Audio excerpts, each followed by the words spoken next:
시장에서 가장 핫한 이슈를 알아보는 황스타그램 시간입니다. 오늘은 올해 마지막 FOMC가 해시태그로 올라왔습니다. 11월 CPI가 발표됐고 현재 흐름을 이어가는 걸 확인시켜줬습니다. 이제 올해 마지막 미국의 기준금리를 결정할 FOMC가 눈앞으로 다가왔는데요. 시장에서는 파월 의장이 기준금리 인하에 대한 언급을 할지 또한 함께 발표될 점도표에도 주목을 하고 있습니다. 2024년 피벗의 시간이 눈앞으로 다가오고 있는데요. 슈퍼위크 이후 우리는 투자 전략을 어떻게 세워야 하는 걸까요? 황스타그램 지금 시작하겠습니다.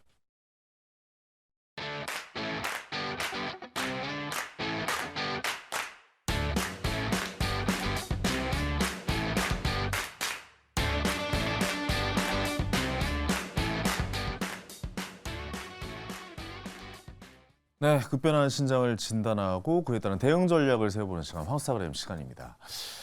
지난 새벽에 뉴욕 주시가 상승 마감했죠. 지금 이 3대 지수가 모두 52주 신고가, 그러니까 연중 최고가를 다 기록을 하면서 마감을 했습니다.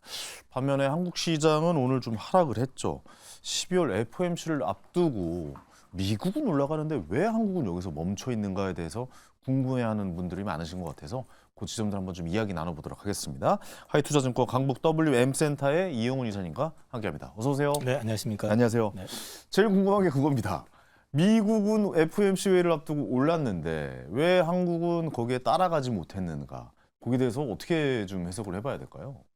일단 미국은 어저께 CPI 나오고 난 다음에 약간 흔들리긴 했지만은 네네. 그래도 예상 범위 내에서 나왔다 해서 이제 전반적으로 그 FOMC 뭐 금리에 대한 어떤 그 노이즈는 많이 제어가 되는 것 같고요. 네. 그에 반해서 이제 한국 시장으로 넘어갔을 때는 지금 워낙에 미국 시장이 좋았었으니까 거꾸로 보면은 이게 이제 연준의 어떤 뭐하게 얘기하면 좀 성질을 건드리는 이제 그런 얘기가 나오지 않겠느냐 혹시라도 금리는 안 올리더라도. 네네네. 그래서 이제 그걸 좀 우려하는 측면이 분명히 있고요.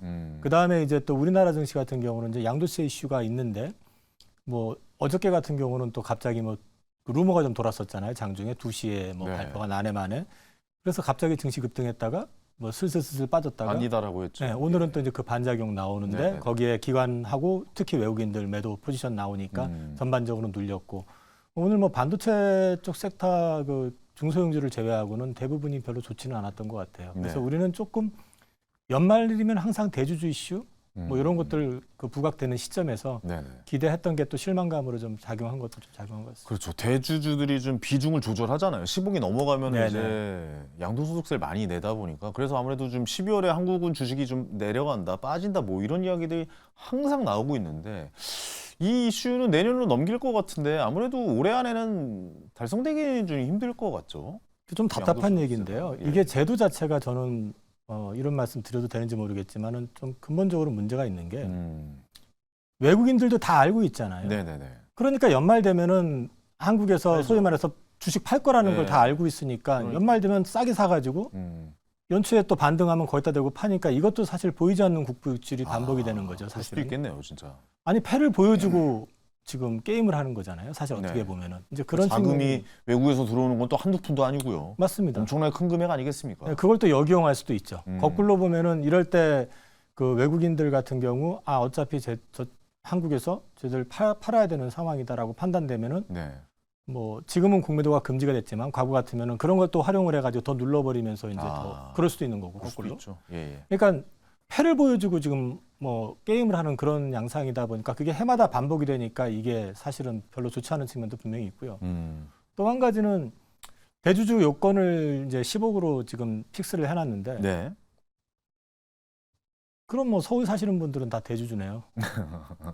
서울 아파트 가지고 계시는 분들. 또 평균적으로 보면은요. 그러니까 요건 자체도 조금 문제가 있다는 거죠. 사실은요. 이제 그런 부분들도 좀 고려를 하셔가지고 이런 어떤 그러니까 뭐라 그러죠? 이게 국부 유출이라는 측면도 그렇고 여러 가지 측면을 좀 고려하셔가지고 한번 이런 일이 좀 네네네. 반복되지 않게 보셨으면. 알겠습니다. 양도소득세 이슈는 한번 저희가 또 시간을 마련해서 자세하게 또 한번 이야기 나눠보죠.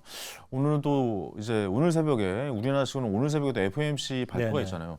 CPI 지수가 참 애매하게 나왔어요. 그러니까 전달보다는 0.1% 정도 뭐 상승했고 그러니까 지난해 같은 기간보다 3.2%보다는 약간 둔화됐고 네. 전달보다는 0.1% 올랐고. 미국 쪽에서는 좀 이게 약간 좀 당황하는 것 같아요. 그러니까 당황보다도 이게 환호성을 질러야 되는 건가 아니면 뭐 잘 나온 거다라고 생각하시는 분도 있는 것 같고 약간 좀 애매해지는 수치가 나온 것 같다라는 거죠. 그러니까 FOMC에 어떻게 반영되는지도 좀 궁금해지고. 한국에서는 이제 CPI 발표가 나오거나 PC가 나오면은 보통 이제 그 수치 자체를 보잖아요. 네. 근데 사실 실제로 그 연준에서 주목하는 거는 코어 쪽이잖아요. 그렇죠. 음식료하고 그. 네. 유가를 유가 제외한 제외한 거. 네.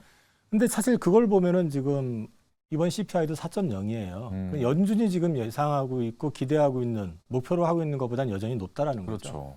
그러니까 지금 시장에서는 3월 달부터 금리 인하가 될 거라는 어떤 기대감이 지금 굉장히 팽배한 상황이란 말이에요. 그래서 주식도 같이 올라왔었죠. 네네. 예. 그렇지만 지금 CPI 나온 것만 봐가지고는 그거 기대하는 거는 조금 너무 성급하지 않느냐. 그런 생각을 하는데 그런데 왜 미국이 어저께 올랐느냐. 그러니까 52주 신고가를 기록했습니다. 미국은 지금 계속 올라가고 있는 거는 어쨌든 미국이 여전히 유동성도 기대감이 이제 살아있는 부분이 있고 또 네. 최근에 주가를 급반등시킨 거는 AMD라고 하는 회사가 AI 반도체를 또 새롭게 이제 만들어내면서 그쪽이 이제 급등을 해버리니까 엔비디아는 요즘 좀 주춤한데 관련된 것 주식들이 이제 다 올라가는 그런 측면도 좀 분명히 있고. 네. 그다음에 여전히 금리 인하에 대한 기대감을 계속해서 높이고 있는 상황인데다가 FOMC에 대해서는 지금 설왕설래가 있기는 있어요. 근데 시장에서 좀 기대하고 있는 거는 뭐냐면 지금 그 소위 말해서 그 점도표가 이번에 이제 조정이 될 거거든요. 나오겠죠. 예. 근데 지금 현재 23년 말 기준금리는 5.6 정도. 그러니까 사실 원래대로 하면은 금리를 올려야 돼요. 네네네. 근데 이제 23년은 올해 이번이 끝이니까 끝나는 거잖아요. 한 번 더 원래 올린다고 했는데 안 올리고 그냥 동결시켜 버린 거잖아요. 지난 이제 두 번의 FOMC 회에서요. 근데 24년도 지금 예상은 지금 5.25 정도 됩니다. 네네네. 그러면 그걸 놓고 얘기를 하면 그게 이제 연평균으로 가는 거니까 누적으로 보면 한 2번 정도 많으면 3번 그렇게 예상을 하는 거잖아요. 네네네. 그런데 이 부분을 조금 낮춰줄 수 있지 않겠느냐라는 기대를 하고 있는 것 같아요. 지금 사실 시장에서는 그 패드워치를 보게 되면 3월부터 여기도 지금 표가 나와 있는데 3월부터 지금 금리 인하에 대한 기대감이 굉장히 높아요. 맞아요. 근데 이제 이런 기대가 지금 상당히 있는데 이제 연준 입장에서 볼 때는 고용이 여전히 견조하잖아요. 네. 물론 지금 연속 실업 청구 건수라든지 이런 것들은 조금 추세적으로 늘고 있거든요. 근데 이런 추이가 늘고 있다라는 부담은 분명히 있긴 하지만 그럼에도 불구하고 고용이 견조하고 실업률이 여전히 좋고 나쁘지 않고 거기다 소비도 질은 떨어지지만 여전히 견조한 흐름을 보이고 있기 때문에 섣불리 여기서 안 낮출 가능성도 꽤 된다라는 거죠. 그러면 이제 우리 입장에서는 안 낮추면 저거 어떻게 되는 거지 하는 이제 우려가 있는 거고. 그렇죠. 미국 입장에서는 이제 그 기대감이 계속해서 이제 이어지고 있는 부분이라고 보시면 지금 돼요. 기대감이 계속해서 쌓여가고 있는 느낌이 저는 들거든요. 네네. 그렇다 보면은 금리 인하 시기를 언제로 이제 가늠해 볼 수 있는가요? 물론 FOMC 회의가 나오면 이제 점도축 보면 거의 이제 답이 나오겠지만 지금으로 봐서는 내년 한 2분기 말, 3분기 초로 봐야 되는 겁니까? 어떻게 저도 됩니까? 그렇게 그 정도 예. 보고 있거든요. 시기를 네. 그 정도 되지 않겠느냐 지금 보고 있어서 그 이제 앞서 말씀드린 것처럼 사실은 지금 전체적으로 경제 지표들은 톤다운은 시작이 됐어요. 근데 그렇죠. 그게 너무 미세하기 때문에 좋아 보인단 말이죠. 지금 고용도 지금 여전히 견고하고 실업률이 3.9까지 갔다 요번에 또 떨어졌잖아요. 네. 이게 이렇게 되게 되면은 안 헷갈려요. 할 수도 있다. 이럴 수도 있는데 네. 그 내용을 열어보면은 일회성인 측면도 좀 있고 그다음에 소비도 저번에도 한번 말씀드렸던 것 같은데 소비의 그 강도는 여전한데 그 퀄리티는 떨어지고 있다. 이전에는 내가 가지고 있던 워낙에 받은 돈도 많았었기 때문에 그 현금 잔고를 가지고 소비를 많이 했다면 지금은 리볼빙까지 사용해가지고 신용카드 사용비율이 굉장히 높아지고 있고 그게 좀 지나치게 되니까 오용된 신용카드 사용 액수 역시도 역대급으로 늘어나고 있는 상황이고 이런 이제 소비의 퀄리티도 떨어지고 있다라는 점. 그 다음에 이제 대출이 이게 보면은 이제 경기 침체에 대한 어떤 징후, 후퇴에 대한 징후라는 게 있는데요. 그게 이제 OECD 경기 선행지수하고 YOY 그 글로벌 그 유동 지수 유동성 증감률 네. 그게 있거든요. 근데 유동성 증감률은 지금 마이너스로 돌아섰고요. 근데 이제 그 OECD 그 선행지수, 경기 선행지수는 이번에도 플러스예요. 네네네. 근데 얘하고 거의 똑같이 동행하고 있는 게 분데스방크 경기 선행지수가 있거든요. 네네네. 얘는 지금 꺾였어요. 근데 요번 사이클이 보통 14개월 주기로 상승을 하고 꺾이는데 평균적이었는데 네네네. 지금 12개월째입니다.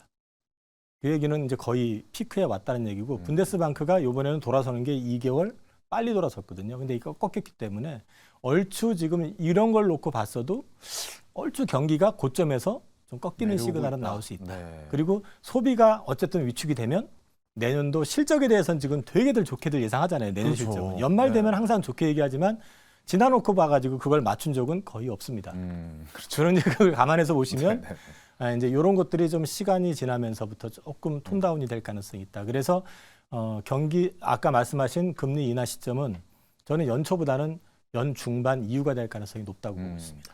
지금 월가 쪽에서는 좀 약간 좀 산타랠리에 대한 기대감도 있는 것 같고, 뭐 발표가 난 거 보면 S&P 500이 뭐 2년 안에 뭐 한 6천까지 간다, 뭐 이런 이야기들이 계속 나오고 있어서 기대감이 너무 크게 반영되고 있는 것 아닌가?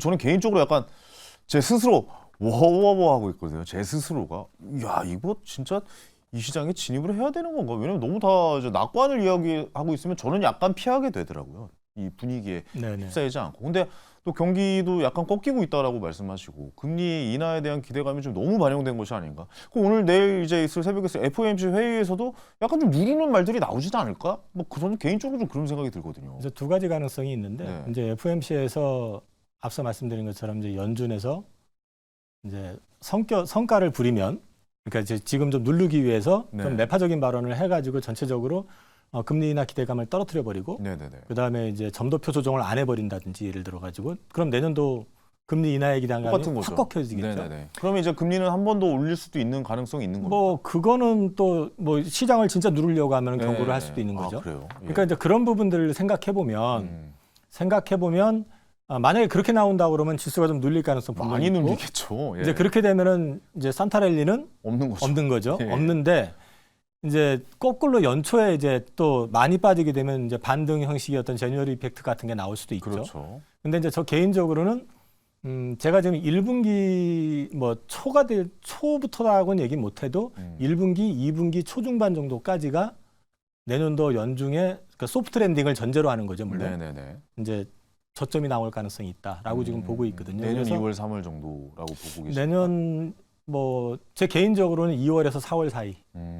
그러니까 1분기하고 2분기 그 걸치는 상간에서 저점이 나올 가능성이 높다. 네네네. 이제 그렇게 보고 있는데 2분기가 바닥 3월부터 올라갈 가능성은 거의 없다고 보고 이제 저점은 그 시점에서 이제 좀 형성이 되면서 V자로 돌아설 분위기는 아닌 것 같고 이제 어쨌든 금리 인하의 기대감이 한풀 꺾인 상태에서 다시 그렇겠네요. 이제 나올 것 같다. 이제 그러면서 반등이 좀 나올 것 같다. 그렇게 보고 있습니다. 네, 알겠습니다.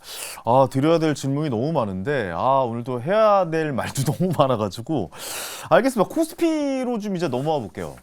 코스피는 계속 박스권이에요. 2,500에 갇혀 있는 것 같은데, 이거 뭐 금리를 인하한다라고 이야기가 들려온다면 사실 좀 탄력을 받는 느낌도 좀 나와야 되고, 산타랠리도 좀 나와야 되지 않나라는 생각 들고 있는데, 전반적으로 침체되어 있는 듯한 느낌이거든요. 어떻게 보고 계신지 궁금하네요. 앞서 이제 말씀드린 것처럼 글로벌 유동성이 좀 이제 감소하는 구간에 들어섰기 때문에 네. 저는 일단 연초는 그렇게 좋지는 않을 것 같다라고 개인적으로 생각은 하고 있고, 근데 이제 지금 시점에서 그러면은 거꾸로 금리 인하에 대한 시그널을 명확하게 준다 그러면 우리나라 주식 중에서는 삼성전자가 먼저 움직일 거라고 보기는 봐요. 최근에 외국인들도 그 기대감으로 환율도 강세로 좀 돌아선 측면도 있었고 네네. 매수도 많이 들어왔고 반도체 바닥에 대한 이슈도 있고. 근데 이제 거꾸로 지금 이제 유동성의 감소라든지 금리 인하에 대한 기대감이 좀 꺾인다면은 연초에는 또 삼성전자도 약간 눌릴 가능성도 있다고 봅니다. 네네. 그래서 이제 우리나라 코스피 같은 경우는 이제 다시 본격적인 반등 내지는 이제 상승은 어떤 그림을 그린다고 하면은 저는 1분기 지나야 될 것 같다. 그리고 이제 연말 앞서 말씀드린 것처럼 연말 연초 중에 반등이 좀 나오면 저는 현금 비중을 좀 더 늘릴 생각으로 지금 대응하고 있습니다. 그러면은 삼성전자가 어떻게 내년에 2분기 때 뭐 한 9만 전자, 10만 전자까지는 금리가 인하가 된다면 갈 수 있는 상황이 라고 보십니까? 어떻게 보십니까? 내년도 지수 정점을 저는 3분기 중에 있을 거라고 보거든요. 3분기 중에. 그리고 이제 올라간다 그러면 그거는 이제 경기 지표도 중요하지만 이제 환율도 중요하고요. 네. 그다음에 이제 반도체가 정말 빅사이클이 오느냐 안 오느냐의 문제인데 지금 분위기 좋긴 하죠. 예. 근데 그건 지금 시장 바닥 분위기가 좋은 거지. 지금 요즘 낸드 가격 많이 올랐지만 낸드 네. 여전히 적자고요. 음. 여기서 지금 한 낸드 가격 자체 현물가가 배 이상 올라도 낸드에서 플러스 나기가 쉽지가 않아요. 지금. 아직 저번에 수출 바닥 찍었다고 하는데 아직도 수출이 좀 별로라고 좀 봐야 됩니까? 어떻게 봐야 되죠? 일단 바닥을 찍은 건 맞고 가격이 돌아선 건 맞고 D램도 하이닉스는 흑자 전환이 됐고요. 네네. 근데 이제 삼성은 내년 1분기에 이제 흑자 전환이 될 거고요. 내년 1분. 낸드는 아직은 좀 더 있어야 됩니다. 네. 뒤집어 놓고 말씀을 드리면 이 빅사이클이 오려고 그러면은 사실 항상 빅사이클의 출현은 뉴 디바이스를 통해서 나왔거든요. 그렇죠. 네. 그럼 지금 시점에서 빅사이클을 뭘로 만들어낼 수 있느냐는 거죠. AI 아닙니까? AI가 요즘 온 디바이스 AI 이렇게 얘기하는데 그게 실제로 얼마만큼 이 파일을 키울지는 좀 지켜볼 거야 될 것 같아요. 그럼 뭘로 봐야 돼요? 없다라고 좀 생각을 하시는 겁니까? 현재로서는 이 판을 그게 뒤집을 수 있는 뭐가 당장에 보이는 건 없는데 저는 저는 그냥 여전히 기대하고 있는 건 XR 기기. XR 기기. 근데 이제 그게 애플이 이제 비전 프로 출시하는 거는 가격이 좀 비싸잖아요, 처음에. 그렇죠. 그러니까 아이폰에서 그 나오는 거죠.